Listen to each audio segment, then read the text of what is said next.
Insights, o podcast do Bradesco.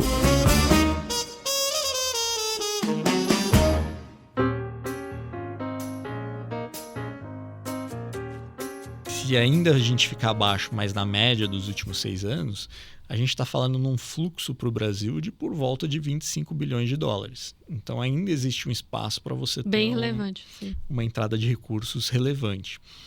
E isso tem um impacto direto na valorização das bolsas aqui. O fluxo que a gente está vendo hoje na bolsa é essencialmente de estrangeiro. Sim. E estrangeiro, quando ele vai olhar IPO, ele tem preferência pelos tickets maiores, né? São operações maiores. Agora, um ciclo de IPO, às vezes com companhias um pouco menores, precisa do local participar dessas operações. E hoje o local está, como a gente falou, né? O juro muito alto. O investidor local, na média, está um pouco fora de bolsa, né? Olá, tudo bem? Você ouviu agora alguns dos nossos destaques de hoje, mas tem muito mais. Eu sou a Juliana Maeda e este é o Insights, o seu podcast semanal com ideias que provocam um novo jeito de pensar. 34%. Essa foi a valorização do Ibovespa em 2025. O melhor desempenho desde 2016.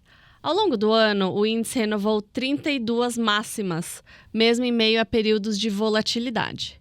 O fluxo de capital estrangeiro tem sido decisivo, ditando o ritmo do mercado e mudando a dinâmica da Bolsa de Valores em São Paulo, a nossa B3. E com isso, o Ibovespa tem alcançado marcas históricas dia após dia, chamando a atenção de investidores no Brasil e no exterior. Mas quais são os fatores por trás dessa movimentação? E como é que o cenário nos Estados Unidos tem influenciado o mercado local? E mais importante, essa valorização é sustentável? Para aprofundar esse panorama, discutir o que esperar dos próximos capítulos, recebemos o Rodrigo Santoro, Head de Renda Variável da Bradesco Asset. Rodrigo, seja bem-vindo ao Insights. Obrigado, Ju. É um prazer estar de volta aqui no Insights. E também agradeço a você, Bruno Lima, a sua primeira participação no nosso Insights. Seja bem-vindo. Obrigado, João. É um prazer. Rodrigo, Bruno, eu queria primeiro começar com uma pergunta que vocês desenhassem aqui para a gente um panorama geral. Eu sei que são muitos assuntos dentro do assunto de renda variável, ações, né, investimento em ações. Eu queria que vocês desenhassem como é que vocês enxergam o atual cenário e quais foram os principais drivers, motores por trás desse desempenho tão forte de 2025. Quer começar, Rodrigo? Vamos lá. Quem diria, né, que a gente ia ter uma valorização de 34% num ano em que o juro... Está tão alto, né? Exatamente, está num patamar bastante elevado, né? A gente vinha batendo bastante nesse call ao longo de 2025 e ele se concretizou. E aí tem vários pontos que fizeram com que essa bolsa performasse tão bem. Acho que o primeiro ponto que vale destacar é como a gente virou o ano de 24 para 25. Né? Se a gente for lembrar lá atrás, em dezembro de 2024, a gente teve um impacto muito grande em relação ao anúncio da meta fiscal. Uhum. Então, a gente teve uma correção nos últimos 2 meses do ano muito forte em 2024. Né? O que fez com que a gente iniciasse 2025 numa base melhor do que terminamos ali em 2024. A gente começou 2025 com uma preocupação grande em relação à inflação. Uhum. E uma preocupação grande em relação ao fiscal. Sim. Essa preocupação ela foi se diluindo ao longo do tempo. A gente teve a inflação vindo com uma projeção, um resultado muito diferente da projeção inicial. A gente viu reduções de projeção da inflação ao longo do ano. E o fiscal ele acabou ficando um pouco de lado, dados os temas globais. Uhum. O ano ele foi positivo para o Ibovespa, mas também ele foi muito positivo para bolsas em geral no mundo. Quando a gente pega o índice global, ele valorizou ali por volta de 21% em dólar. Os emergentes, por volta ali de 33%. A bolsa, quando a gente olha ela em dólar, né, a gente falou aqui ela 34% em real, mas em dólar ela valorizou 51%. Porque o real valorizou, né? O dólar se desvalorizou. Exato. E isso foi importante não só para o Brasil, mas para vários países emergentes, e principalmente aqui os países ligados à América Latina. Sim. Tá? E por que isso aconteceu? A gente teve um movimento, voltando aqui um pouco atrás, os últimos anos eles foram marcados por um fluxo muito forte para o mercado americano. Sim. a gente tinha basicamente duas variáveis. A primeira e a mais importante é o desenvolvimento da inteligência artificial, que fez com que as empresas abrissem um horizonte de investimento, olhando para frente, um horizonte de crescimento muito forte. Principalmente o que a gente chama ali das Mag 7, que são as empresas de tecnologia mais pesadas no índice, né, que têm participações relevantes. Isso fez com que o investidor ele ficasse muito atento ao mercado americano. Claro. Além disso, a gente teve uma economia americana bastante pujante, né, com bom crescimento de PIB, com uma inflação, de certa maneira, controlada. Isso fez com que o investidor, seja ele americano ou global, ele visse uma simetria de risco-retorno no mercado americano muito boa. Então, poxa, se eu tenho aqui um crescimento forte no mercado americano, com essas empresas tendo um crescimento e mostrando bons resultados, para que eu vou me arriscar em um país emergente ou investir em um outro lugar fora aqui do mercado americano? Esse cenário, ele mudou um pouco em 2025. Ele começou a mudar. A gente acredita que esse é um movimento que ele deve continuar por um período. E, basicamente, por que isso aconteceu? Primeiro, a gente começa a ter uma redução dos juros no mercado americano, o que mostra uma redução do crescimento. Então, essa variável de crescimento ela vai se arrefecer ao longo do tempo. Isso também corrobora para um dólar mais fraco. E aí o investidor ele sempre vai estar olhando o quanto que ele tem para ganhar na bolsa e o quanto ele tem para ganhar no câmbio, principalmente o investidor global. Né? E isso é um fator decisivo. Incertezas geopolíticas, a gente viu pós-invasão da Rússia, os bancos centrais focando em diversificar o dólar, e isso afeta diretamente a moeda. Então, a gente viu o preço do ouro, mais nesse ano o preço da prata também subindo bastante, como forma de diversificação do dólar e, portanto, afetou negativamente aqui o dólar. Quando a gente olha, o grande perdedor do ano de 2025 foram as empresas ligadas ali a commodity. Cada uma com sua especificidade, né? Além da questão do câmbio, de fato, todos os mercados tiveram ali um excesso de oferta que prejudicaram a performance dessas ações. E o que então subiu? Basicamente, as empresas ligadas à economia doméstica e o que a gente chama de bond proxy, que são as empresas que se assemelham a títulos de renda fixa, que tem uma previsibilidade maior ali de receita e de resultado. E de dividendos também. E de dividendos, perfeito. Então, foi basicamente esse cenário. Eu acho que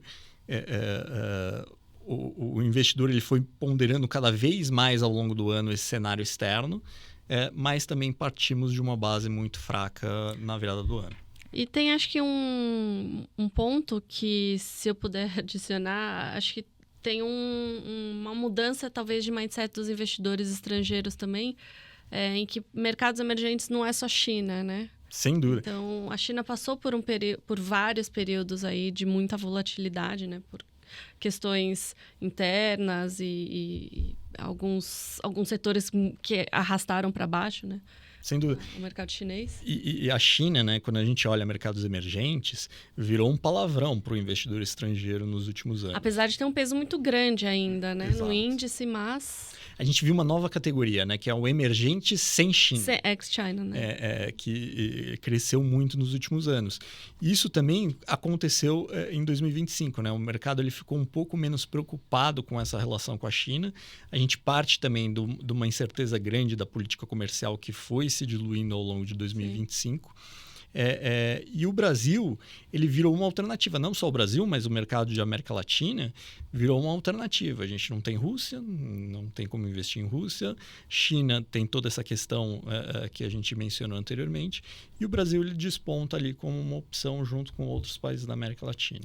Eu acho que um outro ponto, assim, só para destacar, o Rodrigo meu comentou, mas é que na virada de 24, muito por causa do fiscal, a gente estava com uma curva de juros muito estressada. E quando a gente olhava para o valuation, né? Quer dizer, como é que estava precificado nas ações que a gente investe ou na bolsa em geral, o que estava embutido naquelas companhias, naquele nível de preço, era um cenário quase que catastrófico, assim, né?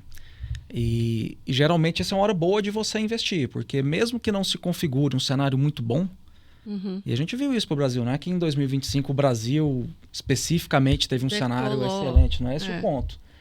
Quando a gente está investindo numa companhia, né, nessas ações listadas, de certa maneira, é super importante o seu preço de entrada e o que está embutido naquele preço que você está comprando.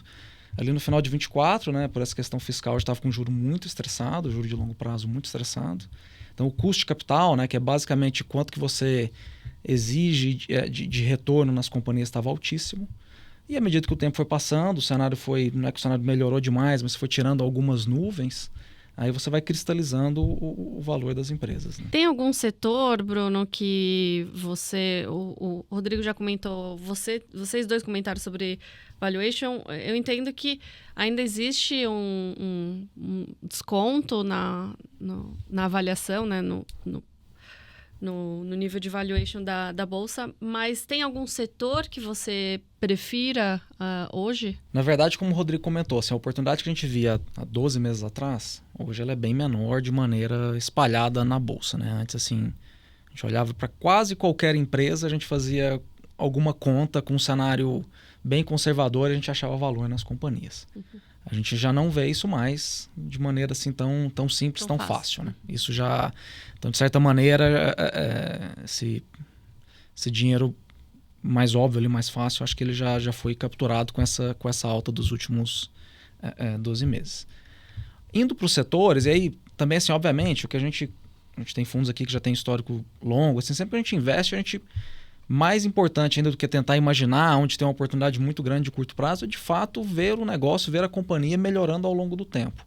Então, assim, se você vai investir numa companhia para 5, 10 anos, o seu valuation de entrada é importante, mas não é tão determinante assim se você vai carregar a posição por mais tempo. Né? Então, por que eu estou dando fugindo um pouco da pergunta objetiva de setores? Porque eu acho que é importante nesse momento onde você vê o nível de valuation da Bolsa já é um valuation ok, longe de dizer que a Bolsa está cara de forma alguma, né? Assim, e barata também. Tão pouco barata. Não está tão barata, né, como estava há 12 meses atrás, né? Então hoje já teve um pouco esse fechamento dessa oportunidade.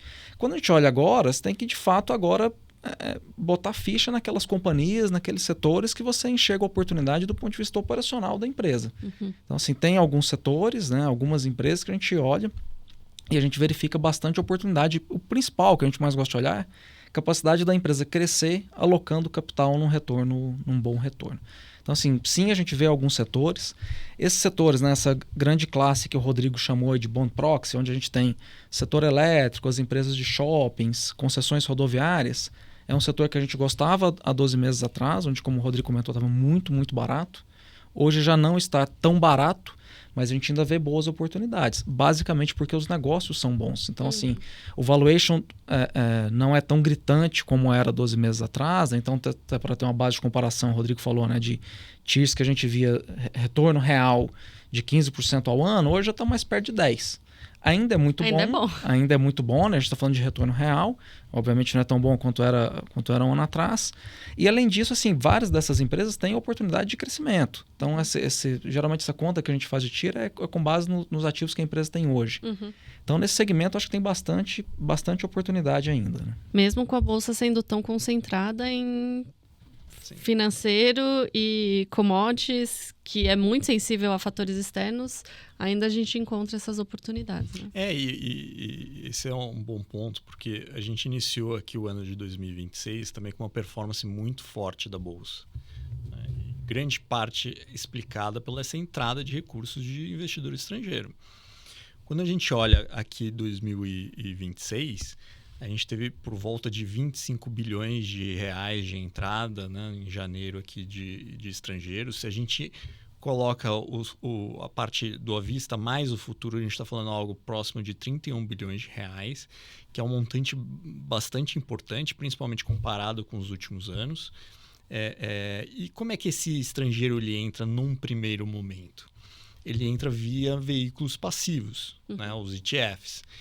E os ETFs eles vão ponderar as grandes empresas do índice. Então, a gente começou aqui um ano de 2026 com as empresas que têm grande peso no índice performando muito acima do resto da Bolsa. Então, se a gente olha a Bolsa como um todo, no que a gente chama aqui de equal weight, que é ponderar, pegar todas as ações e falar, a média de retorno dessas ações é um valor. Né? Esse valor ele está substancialmente abaixo do índice Bovespa. Né? Então, tem o lado bom e o lado ruim. Né? O lado ruim é que, num primeiro momento, essa performance é concentrada. E o lado bom é que a gente ainda tem uma oportunidade razoável no restante. Né? E isso vai acontecer ao longo do tempo. Esse fluxo ele vai migrar um pouco para os fluxos ativos. E aí vem para o stock picking específico. Isso sem considerar nada o investidor local, que ainda está bastante fora do sim. do Porque, como investimento em você bolsa. comentou, ainda estamos em patamares de juros muito altos, né? E falando um pouco sobre risco, saindo um pouco de oportunidade, não posso deixar de comentar que 2026, além do ano de Copa, a gente também tem as eleições, claro. E geralmente a gente sempre vê uma volatilidade, né? Na nossa cabeça, o que a gente imagina? Assim, que o Lula, apesar de ter uma rejeição alta, é um candidato muito forte, né? Assim, vem ganhando eleições aí a uma geração inteira, desde 2002, sempre que o Lula está competindo, ele sempre foi um candidato muito competitivo. O PT, né, o partido, muito na pessoa do Lula, sempre foi muito competitivo em eleições, mesmo quando o candidato não foi o Lula. Então, esse é um primeiro ponto. Do lado da centro-direita, assim, tem vários nomes. Sim. Né? A gente ainda não sabe, olhando o cenário de hoje, o mais provável que seja o Flávio, o candidato, mas tem outros nomes, né? Teve esse movimento recente do Caiado indo para o PSD. Pode ser que ele também surja uma chapa competitiva, a gente não tem muita certeza, mas fato é que a gente vê uma eleição mais uma vez polarizada. Difícil dar um call assim muito forte para algum lado, do tipo de algum candidato que tem uma vantagem muito grande. Eu acho que muito provavelmente a gente vai ficar ali até os 45 do segundo tempo, um pouco nessa dúvida, né? Dito isso, vai trazer bastante vol, porque as plataformas econômicas, né, seja do governo atual, seja de qualquer um desses candidatos de centro-direita, acho que elas são bem distintas e com certeza vai fazer preço, né? Então, e sem contar as companhias listadas, no caso de Petrobras, Banco do Brasil, as empresas as estatais que têm um peso relevante, né, no índice, tem bastante liquidez e que também para elas pode ser um cenário bem distinto em algum desses casos. Né? Claro. E tem mais algum fator, na visão de vocês, que vai fazer preço, como você comentou, vai mexer o mercado ao longo desse ano? Acho que é importante mencionar, né, que toda a alta que a gente teve em 2025 e esse início de ano, ela não tem uma relação direta com a eleição. Né? Eu acho ainda. Que, o investidor ele ainda está pouco posicionado para a eleição. E eu acho que, de certa maneira, a gente virou o ano com um cenário mais equilibrado em termos de aposta de eleição.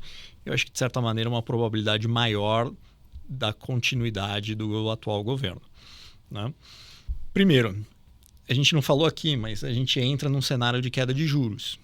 A gente tem o primeiro corte agora em março. O Brasil hoje ele tem uma das maiores taxas de juros.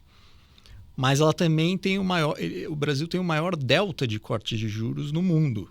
Isso é importante para o investidor estrangeiro. Ele está olhando. Que a gente tem mais espaço para cortar os juros, né? Exatamente.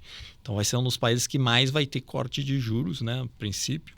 E o cenário ele vem corroborando para isso. A gente conversa com as empresas ligadas mais a consumo, a gente vê claramente uma desaceleração da atividade, principalmente ali no final do ano. Inflação ela segue bastante benigna.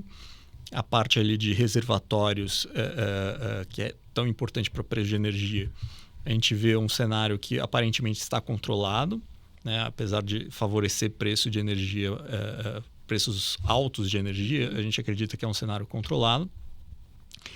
E o câmbio continua jogando a favor. A gente continua tendo um câmbio, um real se valorizando. Então, tudo indica que a gente vai ter um cenário de corte de juros a partir ali de março. Né? Agora, o ponto é, o que isso significa para investimento em risco e bolsa? Em geral, quando a gente tem um movimento de queda de juros, a mediana é que nos 24 meses seguintes, a gente tem uma boa performance da bolsa. A gente está falando aí nos últimos ciclos de algo próximo a 58%. Só que a gente tem em um ano. Em 24 meses. 22 anos. Perfeito. Só que a gente tem um ponto importante que é esse movimento de queda de juros, ele também vem acompanhado com o movimento de queda de juros no mercado americano. Sim. Quando você combina esses dois cenários, e olhando para trás, quando isso aconteceu, a gente está falando de uma performance de 80% nos 24 meses seguintes. Então, a gente tem um trigger bastante importante, né? Uma alavanca bastante importante, que é a queda de juros. O segundo ponto, que na nossa visão é uma continuidade do que a gente já está vendo, é a questão da diversificação global. Como eu mencionei, os investidores estrangeiros eles estão buscando alternativas. Para você ter uma ideia, a gente tem uma questão de posicionamento dos estrangeiros muito leve, né? O investidor estrangeiro está muito pouco alocado em mercado emergente, isso, em consequência, ele está muito pouco alocado em Brasil. Se a gente tiver uma convergência para a média dos últimos 6 anos, que é abaixo do índice, né? Do índice global de ações, se ainda a gente ficar abaixo, mas na média dos últimos 6 anos, a gente está falando num fluxo para o Brasil de por volta de 25 bilhões de dólares. Então, ainda existe um espaço para você ter relevante, sim. Uma entrada de recursos relevante. E isso tem um impacto direto na valorização das bolsas aqui. Dólar mais fraco também significa a valorização da bolsa aqui. Todo esse cenário de queda de juros e diversificação global vem no momento que os investidores, tanto locais como estrangeiros, estão muito pouco alocados. A gente vê isso pelo lado dos institucionais, políticas de investimento para esse ano, elas não demonstraram aumento de exposição em renda variável. A gente não viu ainda uma reversão de fluxo para fundos de renda variável em geral. Pelo contrário, né? Pelo contrário. Então, o movimento, quando ele vir, ele vai ser relevante. Outro ponto, né? Então, quem está comprando a bolsa, né? Basicamente são os estrangeiros, e a gente viu um movimento dos últimos 2 anos muito forte das empresas, né? E dos acionistas dessas empresas. O controlador que conhece o negócio, que conhece a perspectiva futura, ele vai chegar na conclusão que a gente chegou no final do ano passado, do começo do ano passado, né? Que os ativos eles estavam muito baratos. Então, a gente viu um fluxo de compra por parte, seja dos vendedores, dos controladores, mas também das próprias empresas, muito relevante nos últimos 2 anos.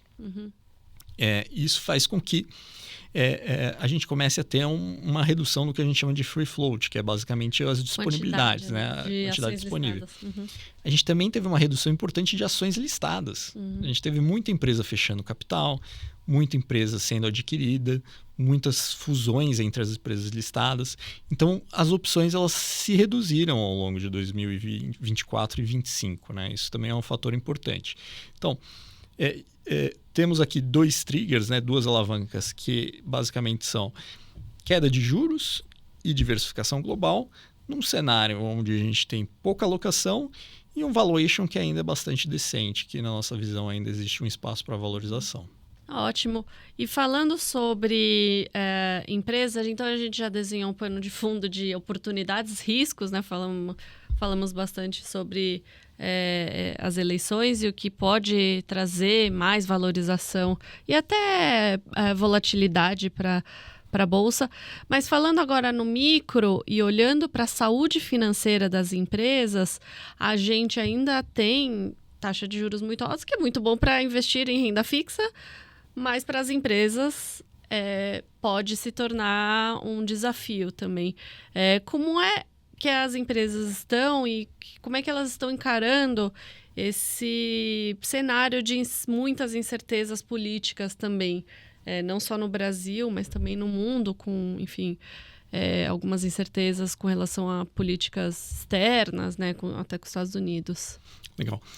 De fato, é um cenário bastante desafiador para sobreviver com um cenário de juros de 15%. A gente viu em 2025 alguns eventos de crédito, algumas grandes empresas tendo que trazer para a mesa renegociações, né? Passando por reestruturações. A gente ainda vê esse movimento em alguns grandes grupos. Vemos oportunidades de voltar a ter acesso ao mercado de capitais. Isso muitas dessas empresas que estão com alavancagem alta e sofrendo com esses juros altos, poderem vir a mercado fazer novas ofertas de ações para capturar, né, mais equity, que a gente chama, né?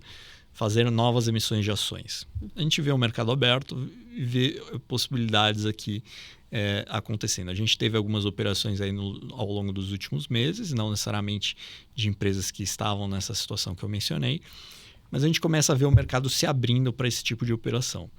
Então, de fato, tem uma série de empresas grandes que estão passando por um momento de reestruturação para adequar o nível de dívida à realidade de juros. E o mercado de capitais, eu acho que vai auxiliar nessa transição. Importante mencionar, a gente teve um mercado de crédito muito pujante nos últimos anos. Sim. Muitas dessas empresas acessando o mercado de capitais, com spreads muito bons e com prazos muito bons.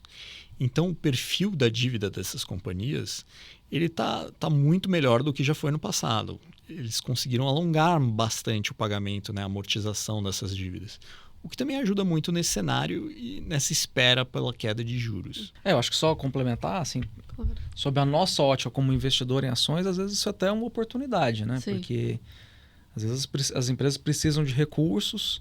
Como o Rodrigo falou, o mercado de crédito está bem aberto assim, para as companhias, mas eventualmente, dependendo do nível de alavancagem, a única solução é chamar mais capital via ações, via equity. Fazer mais emissões. Fazer mais emissões. E para a gente, às vezes, é um momento muito bom de se investir na companhia, né? Se de fato for uma questão conjuntural, essa questão da alavancagem, um bom negócio, mas às vezes com um balanço inadequado, isso tende a ser um bom investimento, né? Se você tiver essa solução do balanço ao longo do tempo.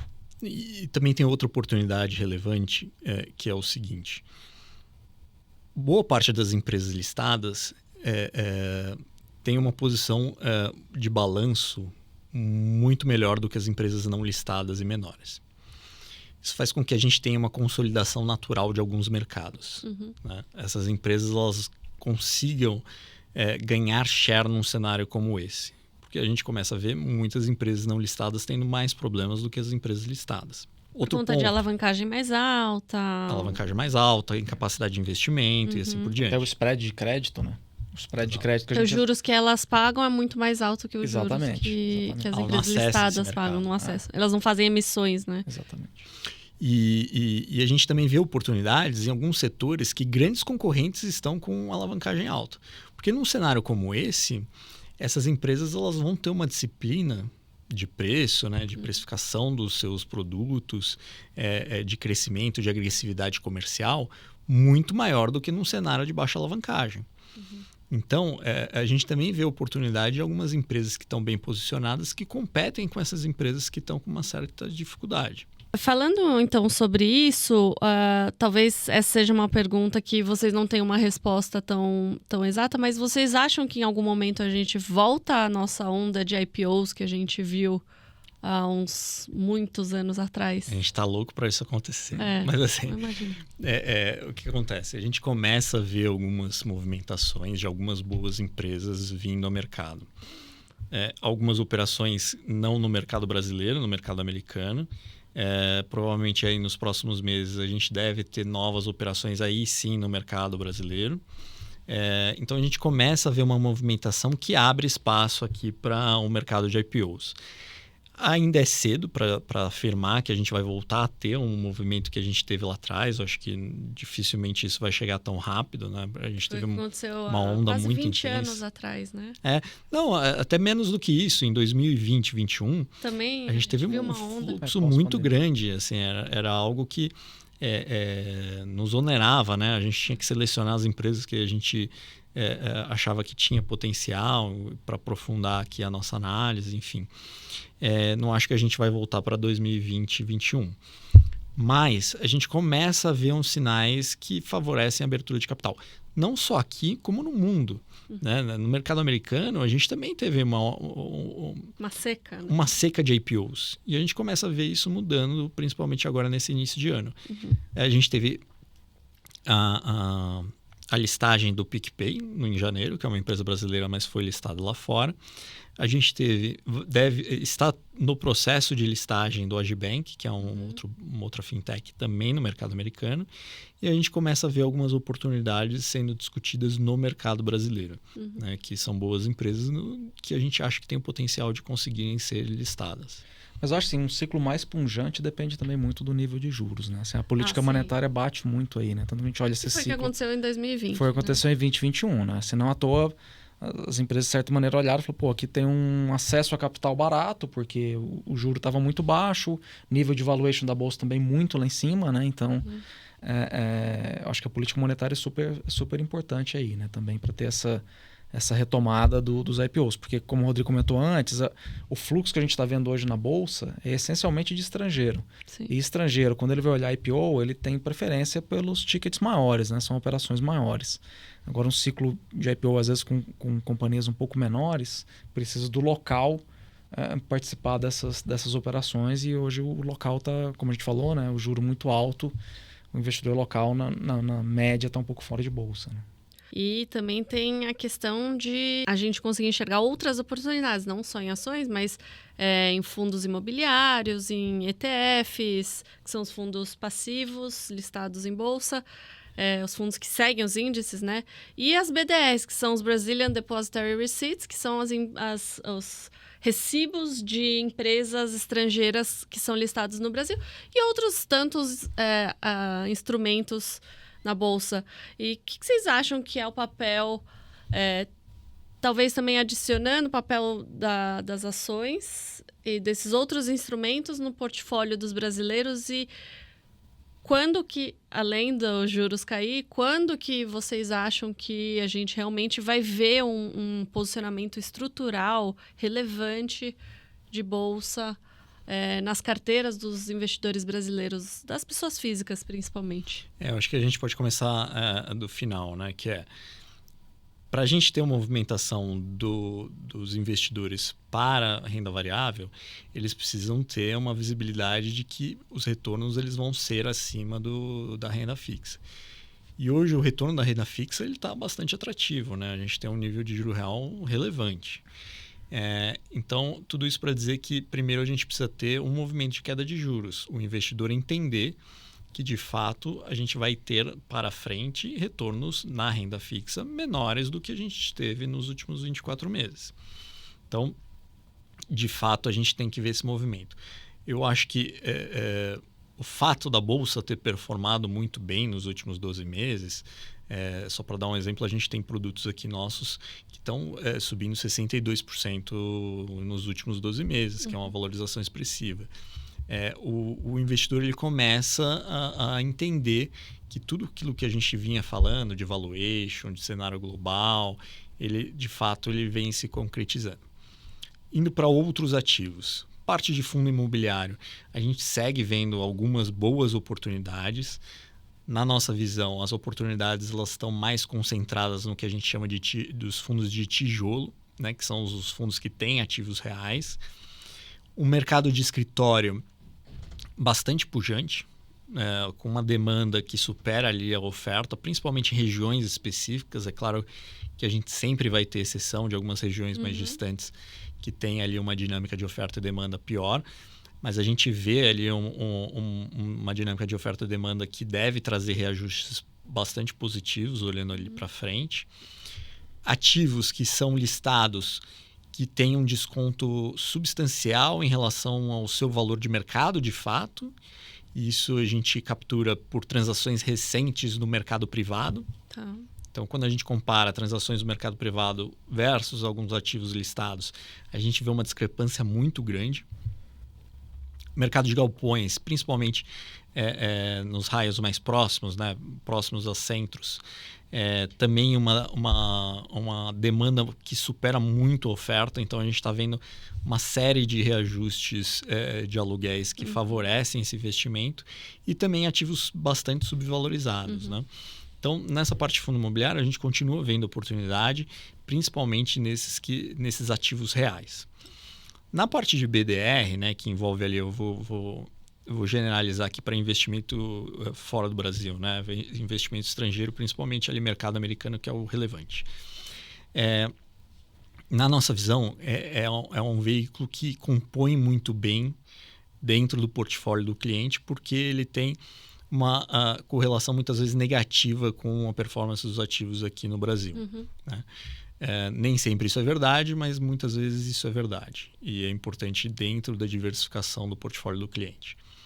A gente continua vendo um cenário positivo para a Bolsa Americana. Como eu falei lá atrás, a gente tem um cenário de corte de juros combinado com um pouso suave, que é basicamente uma desaceleração da economia sem a entrada da recessão, que é um cenário... Cresce menos, né? Exatamente, um crescimento menor, mas não em recessão, que é um cenário muito positivo para ativos de risco. Então, a gente acredita que isso vai acontecer lá também. Tudo que eu falei aqui do ano passado, a Bolsa lá subiu 18%. Não subiu 51% igual ao Brasil, mas subiu seus 18%. Também não é ruim, é bem bom. Exato, inclusive. Exatamente. E quando a gente vai olhar a principal temática, que é a parte ali de inteligência artificial, a gente continua otimista com o tema. Em geral, a gente acredita que o mercado ele vem precificando o risco já de a gente ter um crescimento menor à frente, principalmente por gargalos específicos da cadeia de suprimentos, né? Então, a gente tem uma série de gargalos ali como energia, infraestrutura e assim por diante. Chips, exatamente. Memórias, a gente viu o preço de memória subindo bastante nos últimos meses e os metais também subindo bastante, principalmente em 2026. Mas, dito isso, a gente acredita que os preços eles seguem atrativos e a gente vislumbra empresas que estão bem posicionadas, com bons retornos e com possibilidade ali de valorização. É claro que, dado esse cenário de dólar mais fraco, a gente está mais otimista com o mercado brasileiro do que o mercado americano. Mas ele tem esse fator de compor o portfólio importante. Tá ótimo. Já caminhando para o final, eu queria que vocês falassem um pouco sobre a nossa área de renda variável na Bradesco Asset. O Rodrigo comentou que a gente teve um fundo que se valorizou 62% ano passado. E como é que está o posicionamento dos portfólios atuais? Bruno, se você quiser comentar sobre o posicionamento dos fundos que você faz gestão, quais são os temas e setores que você tem alocado mais, prestado mais atenção, além dos temas que você já comentou? Basicamente, o que a gente tem, né? Então, a gente tem um time de gestores e um time de analistas. Esse time de analistas, hoje são 7 analistas, estão divididos setorialmente. Então, um analista que olha varejo, outro olha commodities, assim por diante. A gente tem uma pessoa, né, que até é uma decisão muito boa que a gente tomou há 2 anos atrás, foi pegar um desses analistas e colocar ele dedicado a olhar empresas fora do Brasil, principalmente a parte de tecnologia. Isso acho que foi muito importante para os fundos e mesmo quando a gente não investiu nessas empresas, até para a gente, do ponto de vista de estudo, de entender o que estava acontecendo, acho que foi muito importante. Então, acho que é assim que funciona o time de análise. No time de gestão, a gente tem um grupo de gestores, onde cada gestor é dedicado a um certo mandato, a um certo fundo. E aí é super importante porque o gestor, na verdade, aquele fundo, aquele mandato é a cozinha dele, né? O produto dele. Ele é avaliado, né? Toda a parte de remuneração do gestor está alinhado à criação de valor naquele fundo, né? Ao que ele gerou de valor para os seus cotistas. A gente tem alguns comitês, né? Seja para a gente discutir casos específicos. Então, toda terça-feira, por exemplo, a gente tem uma discussão, a gente vai discutir geralmente uma certa empresa ou algum setor. E aí, todo esse time que eu falei, né, os 7 analistas, mas todos os gestores, a gente vai para uma sala, discute esse caso, essa empresa. E é importante porque aí nessa hora meio que não tem muito hierarquia, não importa muito. Às vezes a gente está discutindo uma empresa do setor elétrico, mas o analista de varejo tem algum insight interessante e aquilo é comentado, é estudado. Ele é muito uma cabeça de fato de estudo, né? A gente entende muito que ao longo do tempo, para você criar valor, né, investindo nas empresas, o mercado que a gente trabalha é um mercado muito, muito competitivo. Aqui no Brasil, então, né, que a gente tem pouca empresa listada proporcional à quantidade de gestoras que tem no país. Então, a gente acha que é super importante você ter esse viés, né, de você estudar, entender bem a companhia. Um pouco de cabelo branco também ajuda, porque, como eu falei, às vezes você cai em armadilhas que você já viu no passado. À medida que você tem um pouco mais de experiência, você já consegue fugir um pouco desses erros.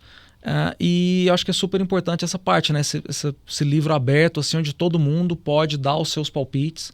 Óbvio que a decisão final é do gestor de cada portfólio. Que ele decide o quanto ele vai comprar e qual que ele vai comprar. Exatamente. Isso é uma parte super importante, assim, na minha opinião, né? Porque uma vez que você tem algumas dessas reuniões de tese que a gente discute e que às vezes a conclusão é um pouco muito rápida e consensuada, assim, quando a gente vê às vezes uma oportunidade muito boa de investir ou eventualmente de ficar fora.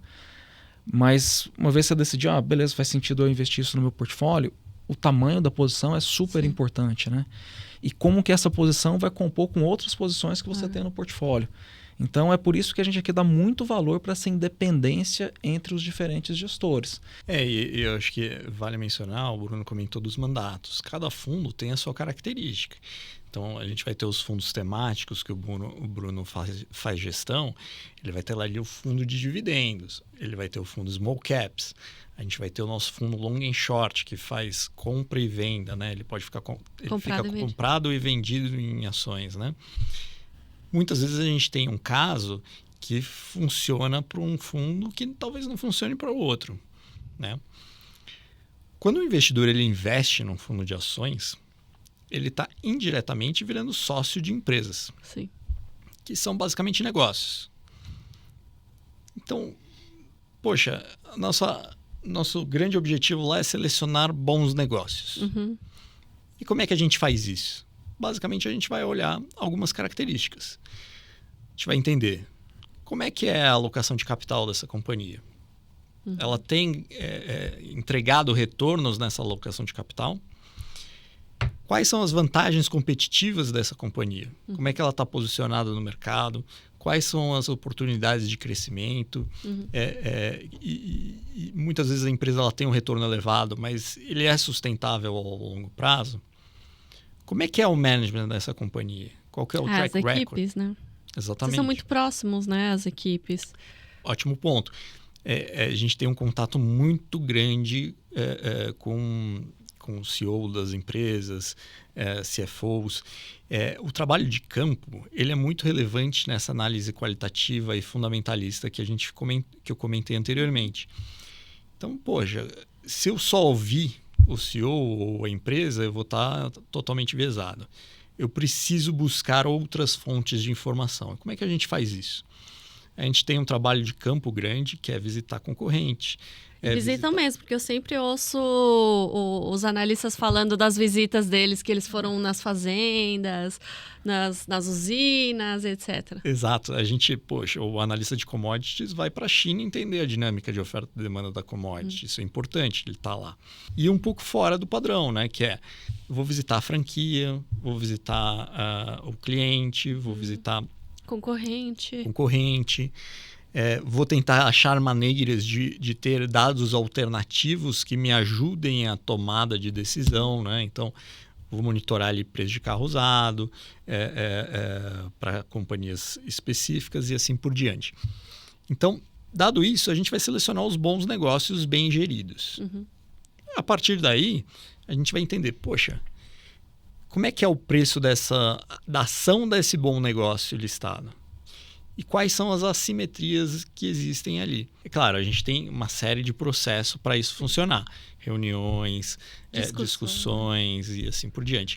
O time da Bram também é importante, né? A gente tem uma sinergia com outras áreas da asset. Então, a área de crédito, a gente tem uma sinergia importante. A área macro, uma sinergia importante.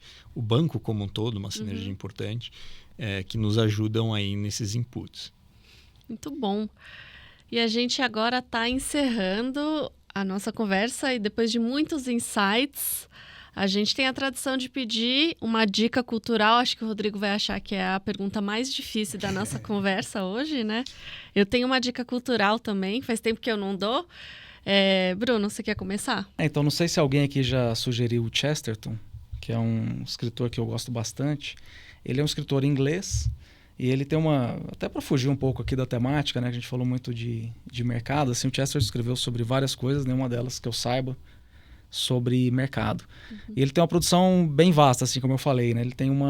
Chesterton ele tem uma série, né, sobre um personagem que é um uma espécie de um padre, mistura de um padre com Sherlock Holmes, assim, que é uma série bem interessante, chama Father Brown. Tem outras produções, ele escreveu biografias muito interessantes, também tem uma biografia muito boa dele que eu li já faz um tempo já, que é a biografia de São Francisco de Assis, que é bem interessante. Escreveu sobre religião, escreveu sobre alguns debates filosóficos. Ele escrevia no jornal na Inglaterra, e ele era um cara curioso, assim, quando ele começava, ele escrevia uma certa ideia, ou lia uma ideia de alguém no jornal, ele ia lá e escrevia uma crônica meio que retrucando aquela ideia, né? Então ele gostava muito de debate e às vezes até gerava alguns livros, assim. Então ele escreveu livros sobre tudo. Tem um livro sobre divórcio, sobre uma série de coisas. Ele tem uma produção muito vasta. E como eu acho que é um escritor talvez não muito conhecido, então a minha sugestão é o Chesterton. Muito bom. Rodrigo? A gente faz muito podcast, né? Então, normalmente, eu vou tentar aqui trazer coisas que eu não falei nos últimos. A gente acaba lendo muita coisa de mercado, então eu vou sugerir parte aqui de mercado e depois algo mais leve, né? Então, existe um livro que reúne as cartas do Buffett.